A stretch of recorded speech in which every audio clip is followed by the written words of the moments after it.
చెప్పింది సార్, చెప్పింది మా పాప అయితేను. అక్క నేను నా మొగ్గులు నా బట్టలు అవి దాచి పెడతారు అక్క, నన్ను వేపుతున్నారు అని చెప్పింది.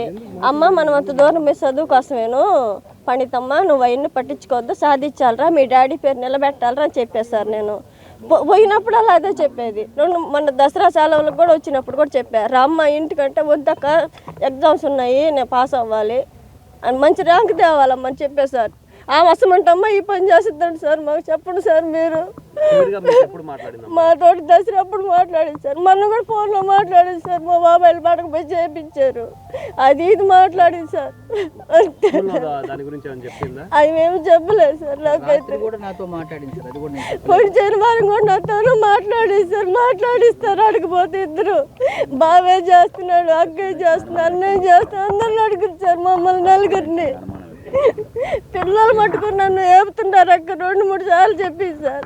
వాళ్ళ మమ్మీ నేను ఇద్దరు సర్దుకోపోవాలమ్మా చెప్పేశారు. మేమిద్దరం మటుకు అది చేసరికి సార్ మా బాబు అయితే ఇటు పనులు చేసి సార్, కావాలనే చేశారు సార్, పిల్లలే చేశారు సార్. మాకు పిల్లలు వినాలి, వాళ్ళు బాధలో పెట్టుకొని తలపేశారు సార్ 2 సార్లు చెప్పింది.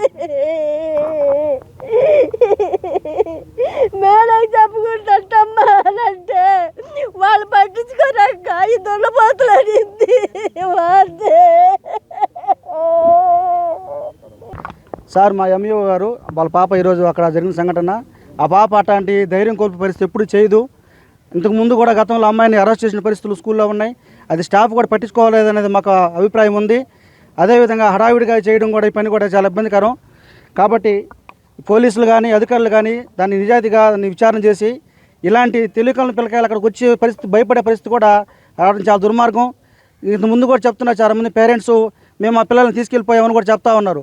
ఇలాంటి పరిస్థితి అక్కడ ఉంది. ఆ మేనేజ్మెంట్ పట్ల కూడా కొద్దిగా వాళ్ళని విచారణ చేయాలని చెప్పేసి నిజాయితీగా పోలీసులు విచారణ జరిపి ఇలాంటి సంఘటన మళ్ళా జరగకుండా ఏ తల్లిదండ్రులు కడుపు కొద్ది గురి కాకుండా చూడాలని చెప్పేసి పోలీసు వారిని అధికారులను కోరుతున్నాము. దయచేసి విద్యా వ్యవస్థ మీద నమ్మకం ఉండేలాగా, విద్యాలయాల మీద గౌరవం ఉండేలాగా ఉండాలని చెప్పేసి, ఈ ప్రభుత్వ వ్యవస్థను నాశనం చేయకుండా ఉండాలంటే ఈ విచారణ చక్కగా జరిగి మంచి విషయం బయటికి చెప్పాలని చెప్పేసి కోరుకుంటున్నాను.